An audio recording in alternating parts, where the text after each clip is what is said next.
Bueno, tenemos objetivos claros, objetivos que nos van dando camino a este trabajo.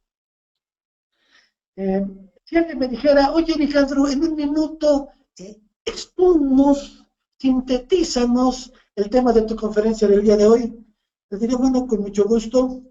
El objetivo de hablar de esto consiste en decir que la neurosis es una interrupción del ciclo de contacto, es una interrupción del darse cuenta, es una interrupción del crecimiento que nos lleva a actuar de igual manera en el aquí y ahora, a diferencia de lo que podríamos hacer de una forma creativa.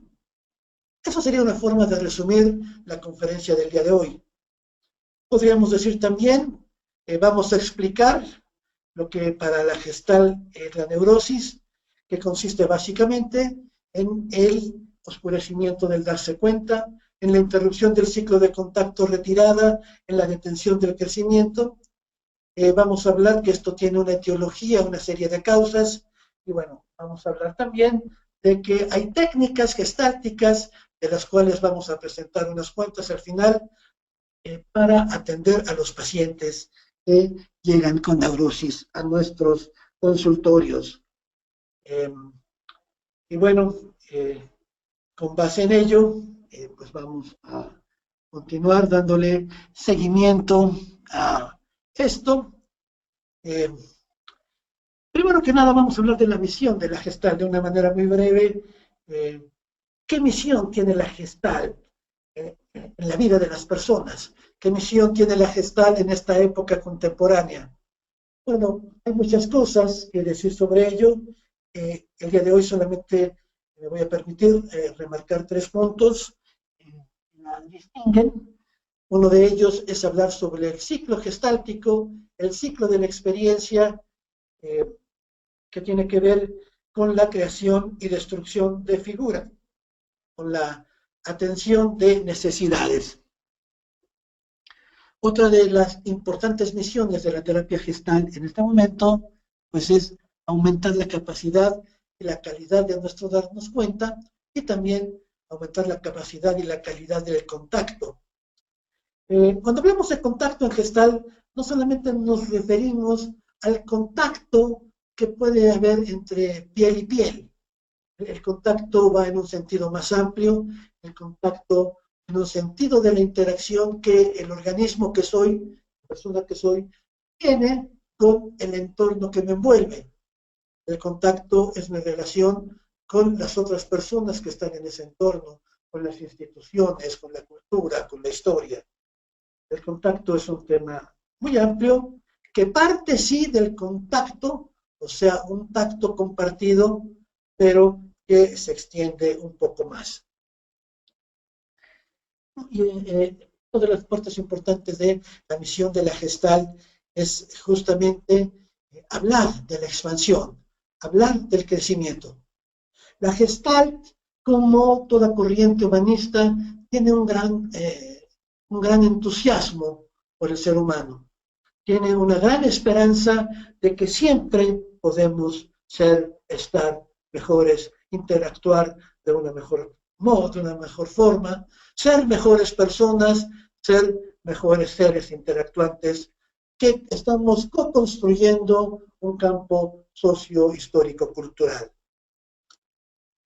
Bueno, pues eso son parte de lo que desarrollaremos sobre esta misión de la Gestalt.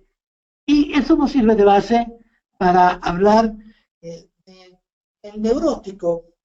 Aquí tomamos esta frase de Peirce que titula uno de sus capítulos de su libro póstumo de Testimonios de Terapia Gestalt, esta frase que nos dice, aquí viene el neurótico. Entonces, esta frase, reconozco la autoría de Fritz Perls, no sé que me vayan a acusar de plagiario, ahora que está de moda ese punto, y bueno, me parece que es una frase muy ilustrativa porque nos describe cómo es el neurótico. Así, pues vamos a hablar de las características de una persona neurótica, de las características de una persona que tiene un modo neurótico de ser, estar e interactuar en el mundo. Vamos a hablar de la etiología de la neurosis, este proceso, cómo se va gestando, cómo se va desarrollando, porque bueno, sabemos muy bien que la terapia gestal es la terapia del aquí y ahora. En este presente existencial puedo manifestarme como una persona neurótica, pero mi neurosis viene de lejos, viene de otras etapas de mi vida. Lo que ocurre es que en el aquí y ahora actualizamos esas cadenas neuronales en donde está contenida la neurosis. Lo que ocurre es que en este aquí y ahora se actualizan las sensaciones y las emociones y el recordar. Recordemos que recordar es un acto del corazón. Recordar. Recordar tiene que ver con el corazón y es revivir lo vivido. Entonces, bueno, todo esto es un proceso etiológico de suma importancia conocerlo para poder elaborar líneas diagnósticas sobre el neurótico. Y bueno, vamos a hablar de las características, vamos a describir dos perfiles de personas neuróticas para ilustrar todo lo dicho. Y finalmente vamos a exponer la técnica de la, vamos a hablar de la presentificación, vamos a hablar de la personalización, vamos a hablar del perro de arriba, perro de abajo, vamos a hablar de una técnica que hemos sido autores aquí en el Centro Vivencial de Psicoterapias, que es la técnica del horizonte. Fritz Perls, uno de los creadores de la terapia gestal, decía, no sigan mis técnicas, sean creativos, no se queden con lo ya hecho, busquen nuevos caminos, busquen nuevas formas de acuerdo al paciente que tienen delante de ustedes. Bueno, pues siguiendo esta recomendación de Fritz Perls, tenemos esta técnica del horizonte. Ese va a ser el contenido que vamos a desarrollar, empezando, como ya mencionaba, sobre este punto importante que es la misión de la Gestalt.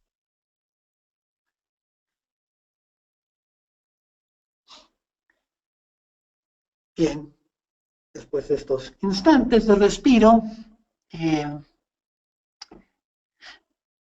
vamos a referirnos a la misión de la Gestalt a través de algo importante, a través de lo que sus terapeutas hacen, de lo que consiste el trabajo terapéutico. Y una de las definiciones de terapeuta gestalt es la siguiente. Un terapeuta gestalt es un despertador de conciencias y un facilitador de procesos. Esta frase la cito a menudo a lo largo de estas conferencias, dada su importancia. Despertador de conciencia se refiere a aumentar el darnos cuenta, a aumentar el alerta, a tener una mente despierta, a darnos cuenta de cómo no nos damos cuenta. Y algo muy importante para el tema de la conferencia de hoy es que este despertador de conciencias que es el terapeuta consiste en llevarnos a darnos cuenta de nuestro carácter, a que el paciente se dé cuenta de su carácter. Pero atención, atención amigos, amigas, que nos siguen en este webinar. ¿Qué significa carácter para la Gestalt? Bueno, carácter, a diferencia de lo que ocurre en otros enfoques, para Gestalt es el conjunto integrado de nuestras rigideces. Rigideces en el modo de pensar, rigideces en el modo de sentir, rigideces en el modo de interactuar, rigideces en el modo de ser, estar, interactuar en el mundo. Ese es el carácter. Esta rigidez, el haber perdido la flexibilidad, el haber perdido la espontaneidad, el haber dejado de lado esa gran capacidad que teníamos de niños de modificar nuestros marcos de referencia. Rigidez es un oscurecimiento de la conciencia, una petrificación de las formas de conducta, un anacronismo de las sensaciones. Entonces, dentro del trabajo que hacemos con el neurótico en Gestalt es llevarlo a darse cuenta de sus rigideces. Porque fíjense, como lo exponemos nosotros aquí en el centro vivencial, eh, la teoría paradójica del cambio de Beiser, uno de los autores de gran importancia en los inicios de la Gestalt, nos dice, para cambiar, primero necesitamos aceptar lo que somos. Si no aceptamos lo que somos, el cambio realmente es difícil y el cambio puede ir en una dirección que no es la deseada. Entonces, futuros terapeutas que ya están en atención a pacientes, recuerden lo siguiente, a un paciente, en términos gestálticos, hay que llevarlo al darse cuenta de su carácter, al darse cuenta de sus rigideces, para que las acepte y entonces decida qué quiere conservar y qué quiere cambiar. Eso es a lo que se refiere al terapeuta gestal como despertador de conciencias. Pero también hay una segunda parte que es de suma relevancia. Me refiero a esto de ser un facilitador de procesos. La terapia Gestalt tiene una serie de bases, de fundamentos, de antecedentes. Uno de ellos, indudablemente, es la filosofía existencial. Y la filosofía existencial, de acuerdo a sus diferentes autores, que sea Heidegger, que sea Jaspers, que sea Kierkegaard, que sea Jean-Paul Sartre, etc., nos dicen algo en común. La vida es un proceso. La existencia es un proceso. El ser humano es un ser en proceso. El ser humano es un ser itinerante. El ser humano es un ser en camino.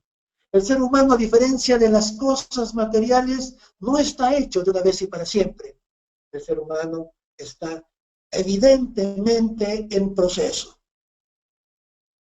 ¿Qué hay que hacer? Pues facilitar esos procesos, porque recuerden algo. ¿Qué pasa cuando un agua se estanca?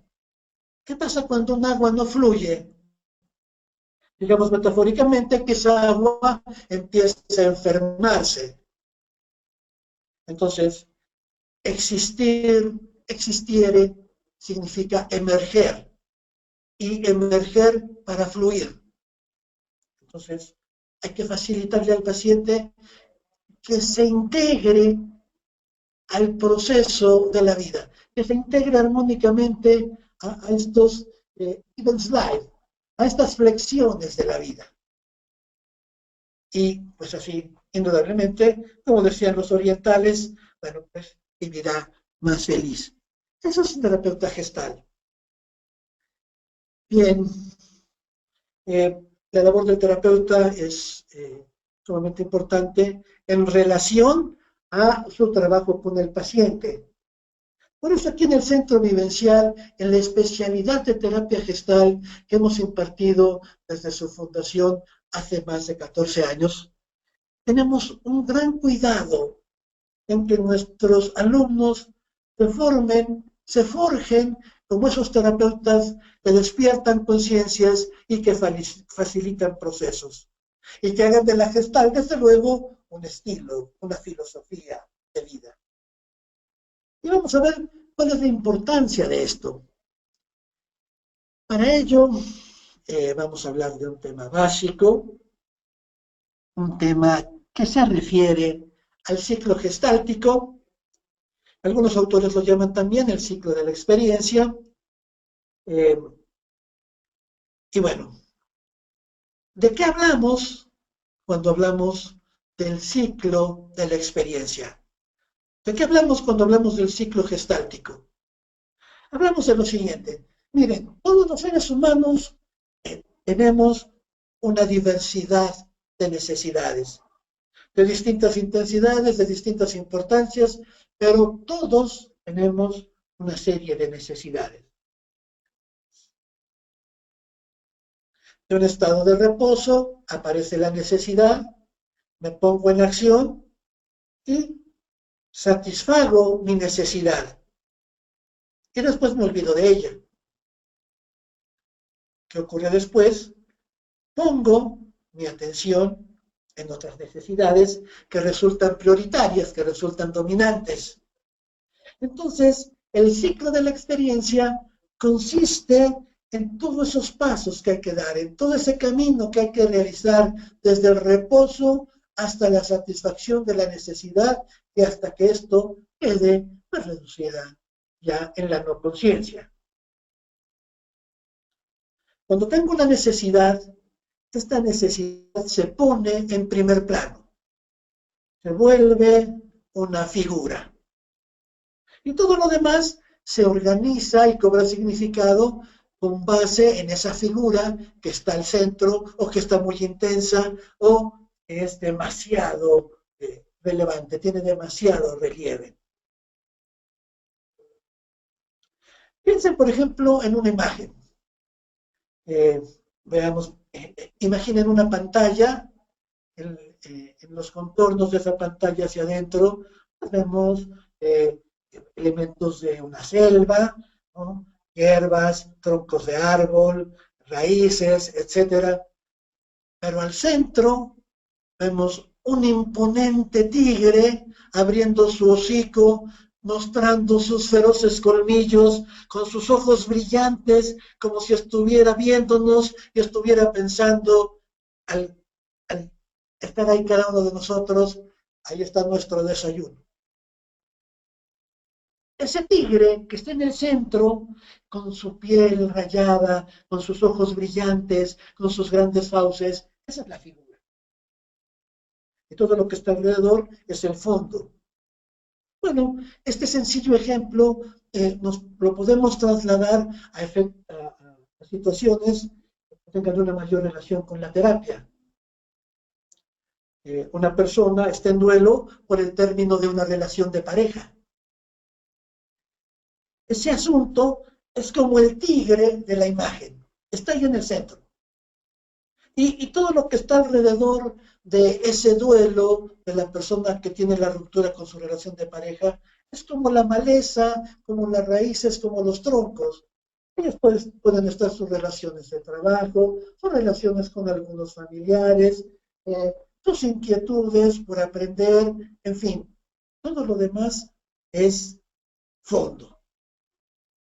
Entonces, lo que hacemos en Gestalt es que la persona cumpla todas sus necesidades pasando por el siguiente ciclo. Aquí encontramos en este círculo una representación del ciclo de la experiencia en la versión de Héctor Salama. Todas las necesidades recorren este camino, pasan de un estado de reposo, de un estado de vacío fértil, a un estado de sensación. De la sensación vamos nombrando, vamos identificándola y la volvemos figura. Es cuando aparece el tigre de la imagen. Después, ya que está la figura de mi necesidad, por ejemplo, trabajar el duelo de mi relación de pareja, movilizo la energía. ¿Y qué digo? Pues tal vez necesito un terapeuta. Entonces, paso a la siguiente fase. No sé si van siguiendo los nombres de las fases que están aquí en el ciclo. Ya pasamos las 4 primeras del hemisferio superior: reposo, sensación, formación de figuras, energización. Y después, la persona que quiere trabajar ese duelo pasa a la acción. Empieza a preguntar por terapeutas. Después entra en el precontacto y dice, bueno, necesito un buen terapeuta, ¿a quién me recomiendan? Hace una selección, entonces ya tiene uno y entra con él, llamándole por teléfono, yendo a las sesiones. Ese es el contacto, trabajando su duelo, y sale airoso de ese duelo, de la relación de pareja, recobra su autoestima, recobra su seguridad, recobra su fe y su entusiasmo por la vida, y entonces ese duelo pasa a ser fondo y aparecen otras figuras. Quizá aparezcan leones, elefantes, otras personas en esas imágenes que hemos tomado de referencia. Cuando no se cumple este ciclo, empiezan los problemas. Cuando no logramos satisfacer estas necesidades, empiezan a surgir los conflictos, las frustraciones, las impotencias. Cuando no se cumple con este ciclo, empieza a tomar forma y fuerza el proceso de la neurosis. Y sobre todo, que cuando no se cumple ese ciclo, nos encontramos con un punto delicado. Aparecen los asuntos inconclusos.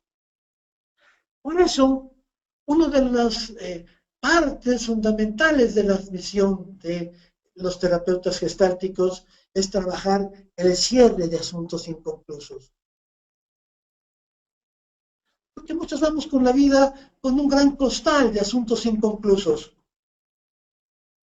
Problemas con nuestros padres no resueltos.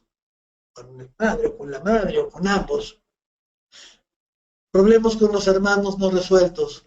Envidias, conflictos, injusticias, abusos, etc. Comparaciones. Problemas en la escuela, bullying. Problemas en la comunidad donde vivo.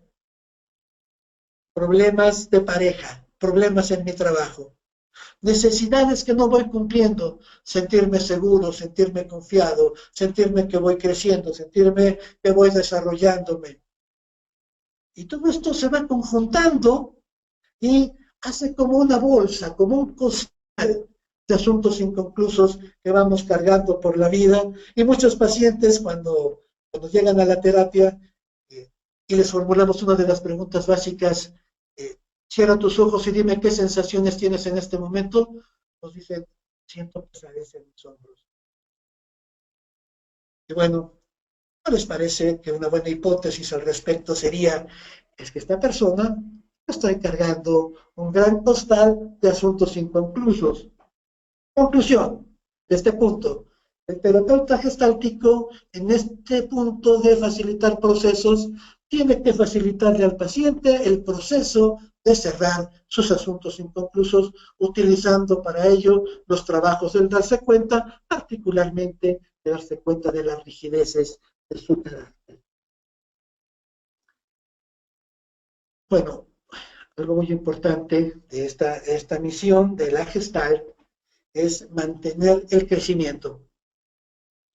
Algo que les decimos constantemente a los alumnos de la especialidad en terapia Gestalt es que recuerden este principio expuesto de una manera muy clara por Joel Lavner, también uno de la segunda generación de los gestaltistas del Instituto de Cleveland, que decía, lo saludable es el crecimiento. Lo no saludable, la neurosis, es dejar de crecer. Entonces, facilitémosle al paciente el proceso de estar constante en crecimiento. Que sea un proceso de expansión y no un proceso de parálisis o de regresión o de dispersiones o de conductas erráticas. La terapia gestal es para que nuestros pacientes, valga la expresión de nuestros, crezcan, se desarrollen y se expandan, siendo cada vez mejores seres humanos. Bueno, estas fases anteriores sirven como recapitulación para toda esta primera parte de la charla del día de hoy. Vemos cómo la Gestalt tiene como misión promover el desarrollo del ser humano a través de mejorar su sistema de contacto para que pueda satisfacer sus necesidades, utilizando como herramienta importante el darse cuenta, y así evitar que los asuntos inconclusos pues, nos perturben la vida. Esa es la parte saludable, pero bueno, vamos ahora a este punto, neurosis y Gestalt. Lo no saludable y la Gestalt. Las características, los aspectos de nuestros pacientes, lo más relevante y la Gestalt. A este propósito, Vale la pena recordar una frase de Fritz Perls que toma de T.S. Eliot. T.S. Eliot, en boca de uno de sus personajes, hace de decirle a otro: oye, tú eres un montón de asuntos inconclusos, tú eres un montón de cosas del pasado. Y entonces, en la neurosis, un neurótico es alguien que tiene un montón de asuntos inconclusos. Es alguien que tiene un montón de asuntos inconclusos que son en tal cantidad que ya no puede manejarlos. Bueno, pues eso hace referencia a lo que mencionaba antes, que era lo que vendrá después en estos puntos. Eh, Decíamos, ahí viene el neurótico. Llega un paciente con ustedes y, sin ser peyorativos, podemos decir, aquí llega el neurótico. ¿Y quién es esta persona? Bueno, es una persona que, primero que nada, tiene un conflicto de base. En toda neurosis subyace un conflicto. En toda neurosis encontramos dos, al menos, necesidades opuestas. Y aquí las representamos como la necesidad auténtica y la necesidad enajenada. La necesidad auténtica es aquello que va contra nuestra auténtica naturaleza, con nuestra auténtica existencia. La necesidad auténtica es aquello que responde al ser total, integrado que soy.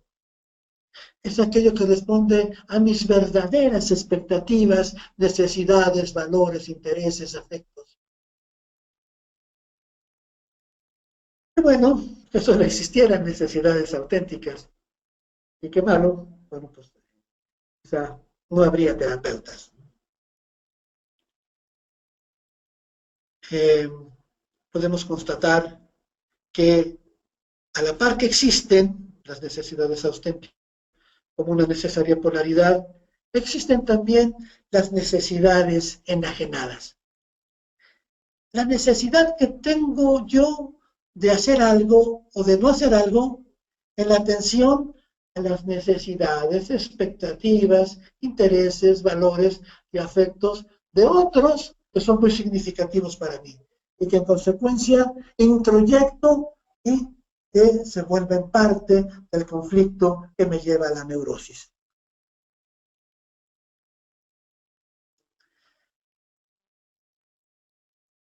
Veamos, por ejemplo, un adolescente, casi un adulto joven, de la necesidad de crecer, de explorar, explorarse, de conocer el mundo, y entonces tiene la necesidad de pues, salir a diferentes lugares, irse de antro, etc.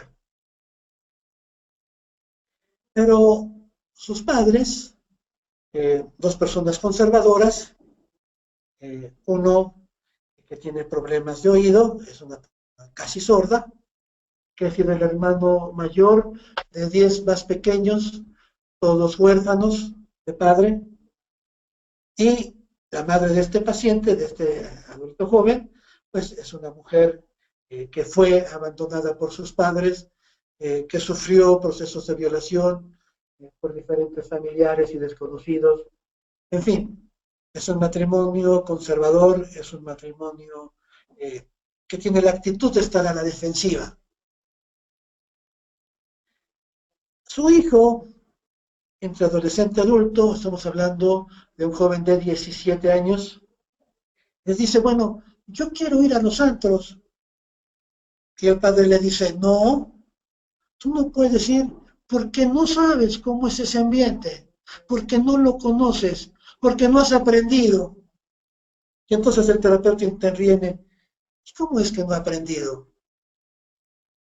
El adolescente, muy naturalmente contesta, pues porque no he ido. Entonces él sigue con esta necesidad de conocer. Estando en terapia, el padre del adolescente muere. y él, como su propio padre, también queda huérfano de padre. Y entonces, ahora su vida cambia porque tiene dos enfoques, el propio, el deseo de crecer y el, el gran introyecto de un padre muerto. No hagas cosas que puedan dañarte, que pongan en peligro tu vida, tu salud, tu integridad.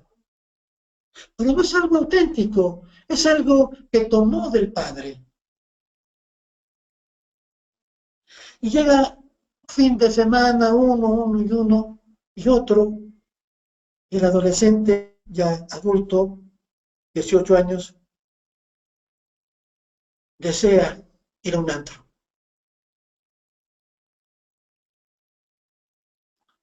Imagina cómo es un antro.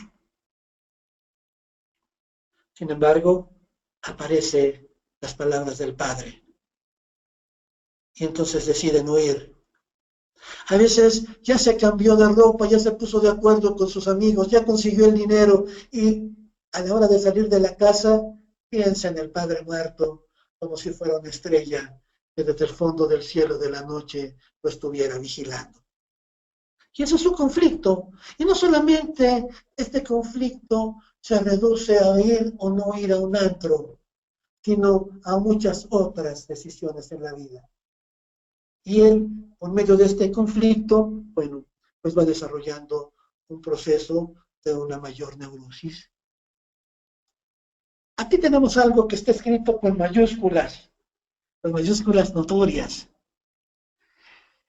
Algo que distingue al neurótico, aparte de este conflicto entre necesidad enajenada y auténtica, es la fobia al darse cuenta.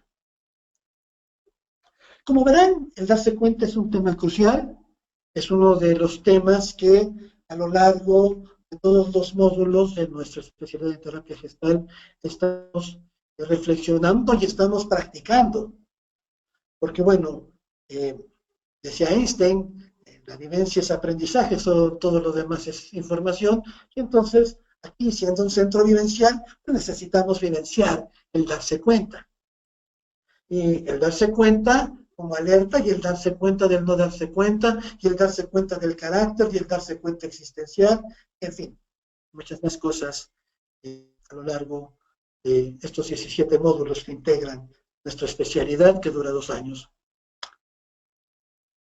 Aquí usamos la palabra fobia, no tanto como un horror muy demostrativo ante un objeto, ante una persona o ante un hecho que nos causa un gran impacto. Aquí usamos la palabra fobia, pues como lo hizo Fritz Perls y muchos de los importantes autores gestálticos de su tiempo.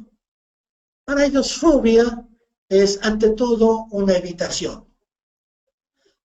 Fobia, al darse cuenta, es una fobia a la evitación. Hay algo que, para bien o para mal, es un hecho constatable. Tú, yo, nosotros, todas las personas que están en línea, en diferentes lugares de la ciudad, en diferentes lugares del país, en otros países que confían en nosotros y nos escuchan, somos en algún momento fóbicos al darse cuenta. Si hay alguien que no lo sea, por favor que me desmienta en el chat y con mucho gusto respetamos esa diferencia. La gran mayoría de nosotros rechaza esa posibilidad de darse cuenta quiénes somos, en dónde vivimos, con quién vivimos, cómo son las relaciones entre nosotros y los demás, cómo estamos viviendo, cómo estamos creciendo, cómo estamos estudiando, cómo estamos trabajando. Somos fóbicos a entender quiénes somos, en dónde estamos, qué hacemos y para qué lo hacemos. El neurótico tiene esta característica de tener un oscurecimiento de la conciencia. es parte de la sombra, es parte de ese perder terreno en nuestra parte luminosa. La fobia, al darse cuenta, es como estar en la oscuridad, al menos sombra. El insight, se ha dicho muchas veces, es una conciencia iluminadora, una conciencia que se logra gracias a la palabra, porque, bien lo decía Martin Heidegger, la palabra nos hace visibles, la palabra nos ilumina, la palabra permite a los demás vernos y permite vernos a nosotros mismos y escucharnos.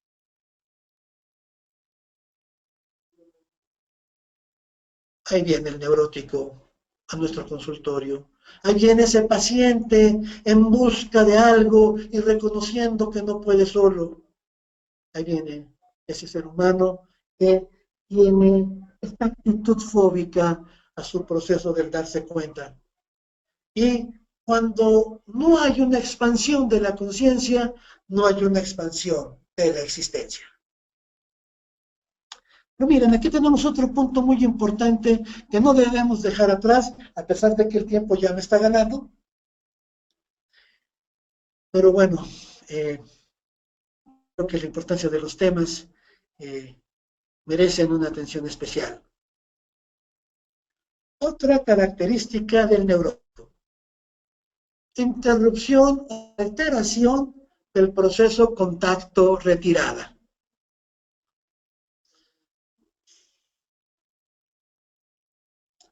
Somos, por naturaleza, seres relacionales. Ya lo decía Binswanger, somos seres en relación, somos seres dialógicos en relación. Estamos dialogando y estamos relacionándonos, estamos lenguajeando, dirían Areli Maturana, estamos conversando no solamente con las personas del entorno, también con el entorno mismo, también con ese ámbito que va de nuestra piel hacia adentro, en ese cuerpo que mi ser habita y todos sus procesos.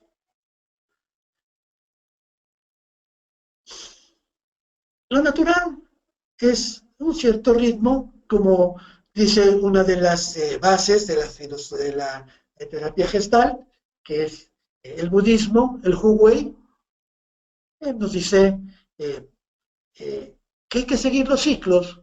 Y estos ciclos es contacto, retirada, una vez yin hacia adentro, una vez yang hacia afuera, una vez yin, una vez yang. Esto es el Tao, esta es la existencia, seguir los ciclos del contacto y la retirada. Cuando a nuestros alumnos les exponemos esta sabiduría milenaria en que se asienta la gestal, empieza, si es que no ha habido ya, un proceso de enamoramiento de la gestal. Este proceso que nos lleva a hacer de la gestal una pasión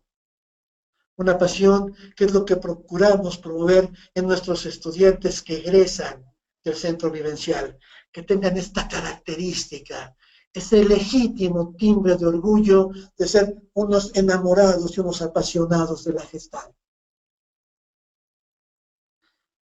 Demasiado contacto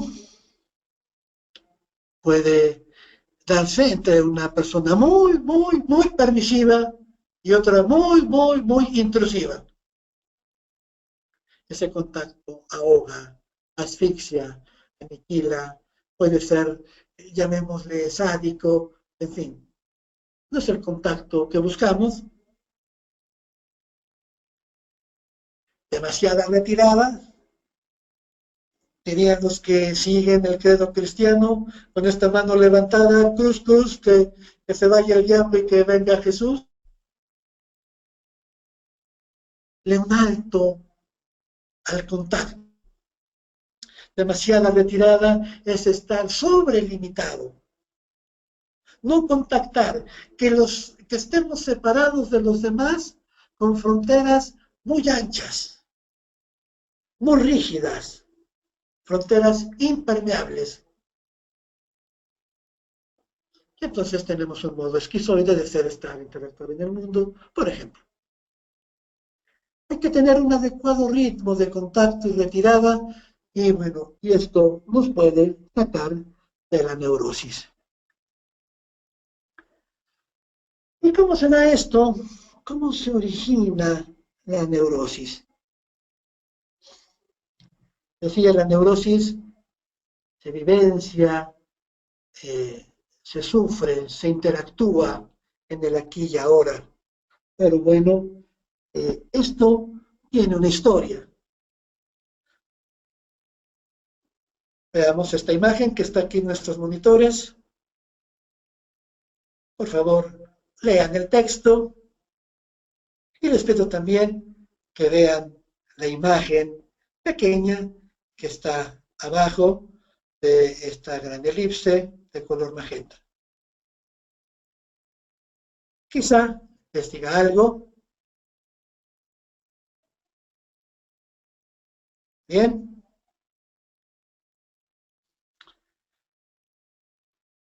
¿Cómo es esta etiología de la neurosis? Decía otro autor, entre ellos también Joel Lardner, decía los Polster, etcétera, decía Zinker. El ser humano nace, y nace, pues, la mayoría de las veces, pues, con cierta disposición. Tenemos un sistema motivador que nos impulsa a investigar, a crecer, a aventurar, pero de pronto hay un evento en la vida que nos cambia. De niños, dice Joel Lardner, siempre somos vulnerables.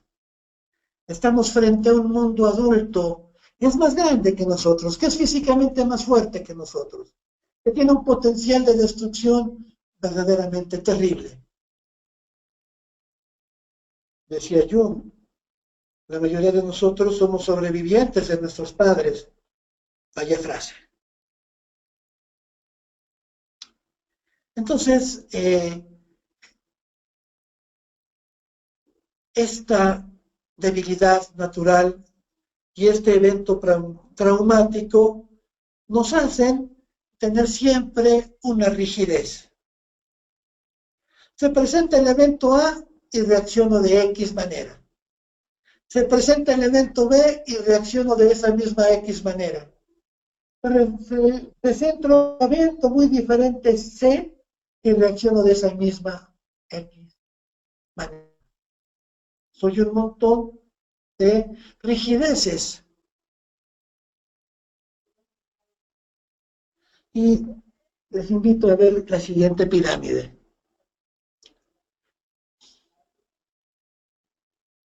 Representa un evento traumático.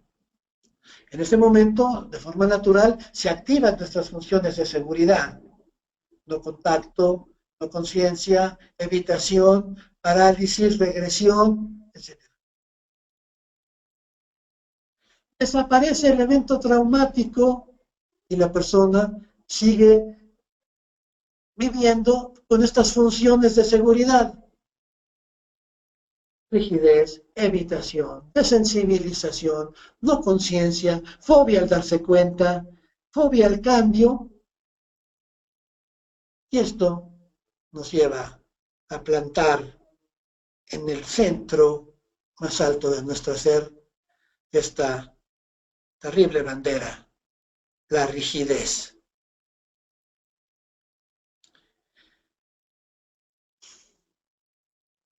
Recuerden esto, las funciones de seguridad son naturales, son importantes, pero llega un momento en que esas funciones ya no nos sirven, porque ya ese peligro desapareció.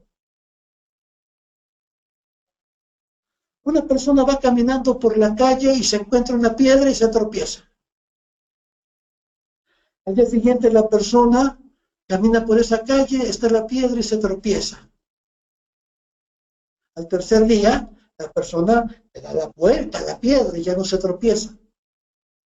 El cuarto día ya no está la piedra y la persona sigue dando la misma vuelta. ¿Para qué? Para protegerse, para no caer. Está activando sus funciones de seguridad. Pero en este momento ya no está la piedra, resulta algo absurdo, a veces algo bizarro, a veces algo incongruente, a veces algo que genera un gran dolor. Esta es una gran parte de la etiología de las neurosis. Nos vamos volviendo rígidos porque estamos reaccionando ante un aquí y ahora que es muy distinto al allá y entonces en donde vivimos una experiencia traumática. Solo que no logramos detener, solo que no logramos desactivar nuestras funciones de seguridad. Y entonces no contactamos, somos insensibles, somos deflexivos, somos retroflexivos, tal como nos lo dice el ciclo de la experiencia. Bueno, a ver, lleguemos a este punto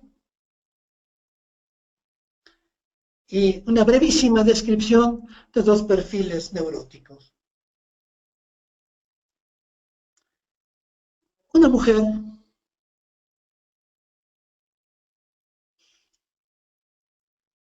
en su primer matrimonio fracasa. Le toca una pareja con un estilo autoritario, con un estilo machista, una persona misógina. Esta mujer ha crecido en un ambiente misándrico, o sea, lo opuesto al misógino. Un ambiente donde hay un cierto odio, un cierto coraje, una cierta, llamémosle tirria, al varón.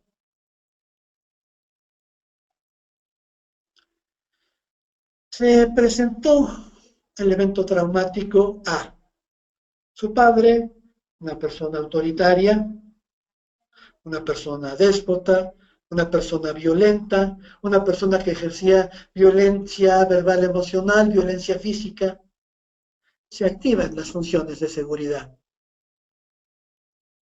Se casa con la gran ilusión, con la gran esperanza de ser una mujer con una suerte diferente a la de su madre, y se encuentra con un hombre igual a su padre. Se refuerzan las funciones de seguridad. Esa persona vuelve a una relación de pareja y entonces empieza desde un inicio conociéndolo, interactuando, enamorándose, etcétera, pero con sus funciones de seguridad activadas. Ya no son las funciones del aquí y ahora, son eso que ella trae del pasado. Y esas funciones de seguridad se ligan muchas veces con el deberismo, se ligan muchas veces con el introyecto.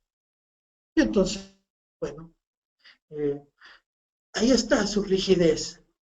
No alcanza a ver la diferencia de que una nueva pareja es distinta, tiene otras características, otras cualidades, quizá otros defectos, no los mismos. Y ella está repitiendo su mismo modelo de interacción. Es un montón de asuntos inconclusos, porque no logró cerrar bien el ciclo de la relación ni con su padre, ni con su pareja anterior, ni con otros hombres. Y ahí están las rigideces. Esta pareja quiere hablarle, quiere decirle cosas diferentes, pero ella tiene esta fobia al darse cuenta. Esta fobia a cambiar sus marcos de referencia. No quiere aceptar que las cosas son en sí mismas diferentes. Porque, como veremos, en este fluir del río, se baña 2 veces en él. y si alguien se mete 2 veces, el río también ha cambiado, porque cambia, todo cambia.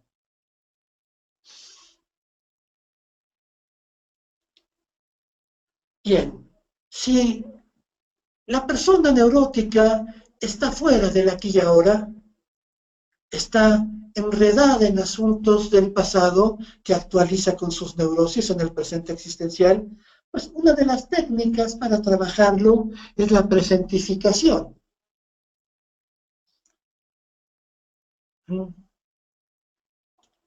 Supongamos que uno de los asuntos inconclusos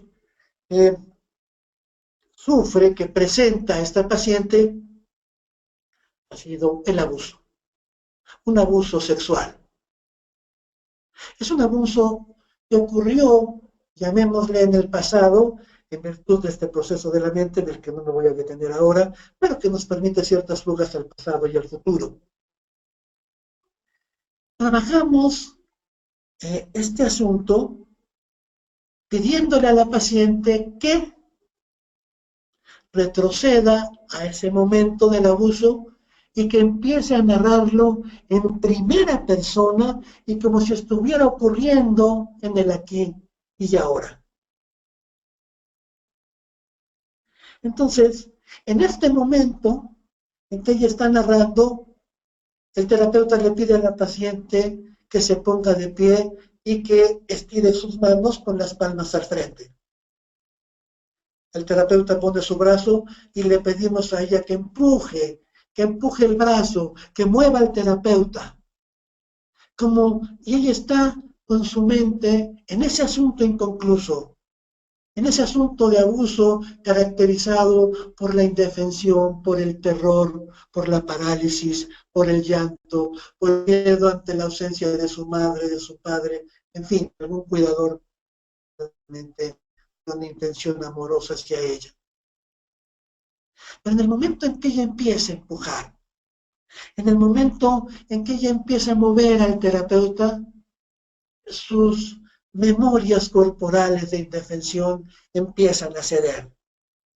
Y entonces se vuelve esta lucha y ella está recobrando su fuerza, ella está recobrando su ser entero, su plenitud, y empieza a defenderse, lo que no ha hecho a lo largo de toda la vida. Este es un ejemplo de una técnica de presentificación.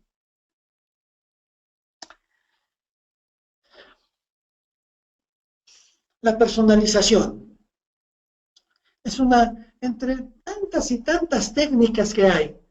Basta decir que casi los 4 últimos módulos de nuestra especialidad de terapia gestal están dedicadas a técnicas expresivas, supresivas, mixtas, técnicas semánticas, técnicas psicodramáticas, técnicas de terapia de juego, en fin, es amplísimo el catálogo de técnicas.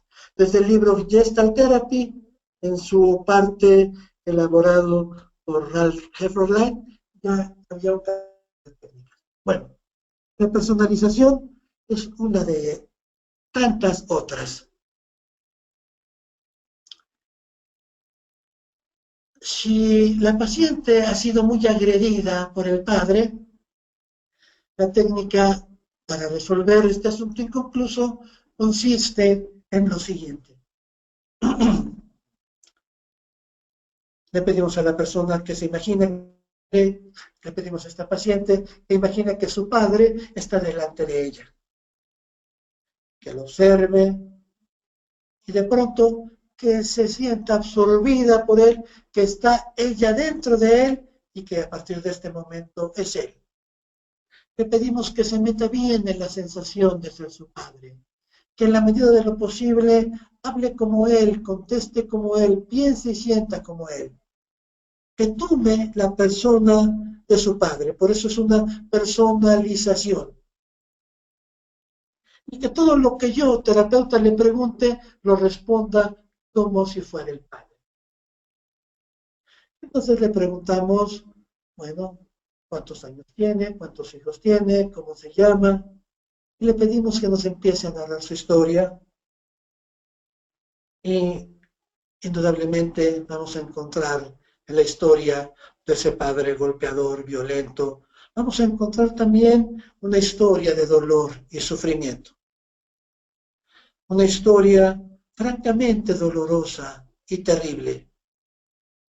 Y cuando el paciente va narrando esto, a través de este proceso de personalización, va desarrollando una empatía con el padre, va desarrollando una comprensión mayor.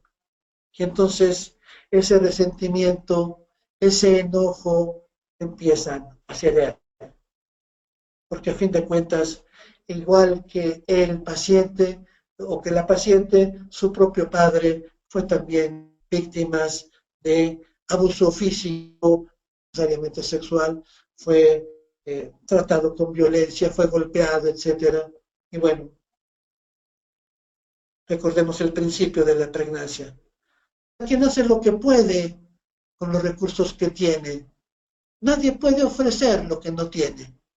Y esta comprensión, este insight, este darse cuenta, ayuda mucho también a este proceso. Bueno, para acabar esta parte de la exposición del día de hoy, quiero referirme a la técnica del horizonte.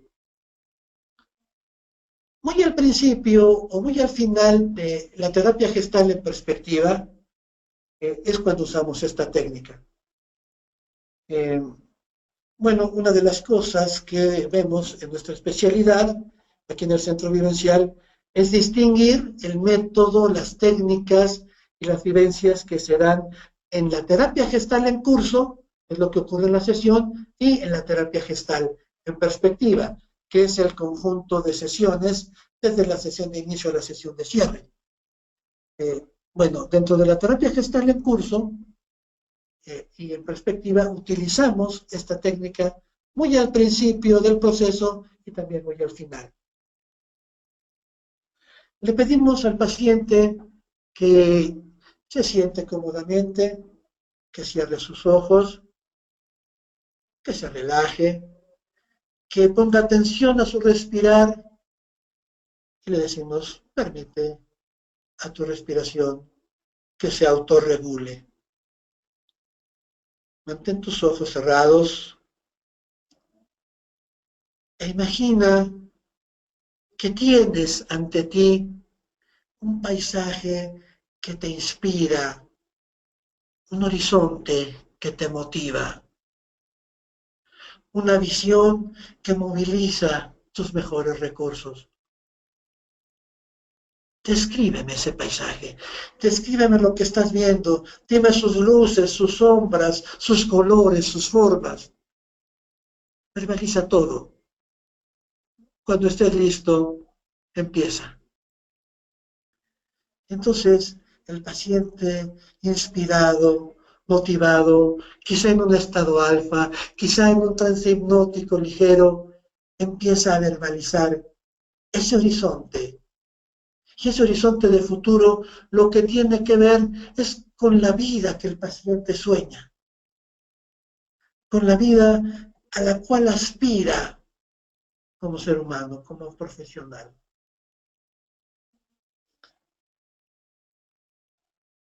Y la visión es realmente movilizadora.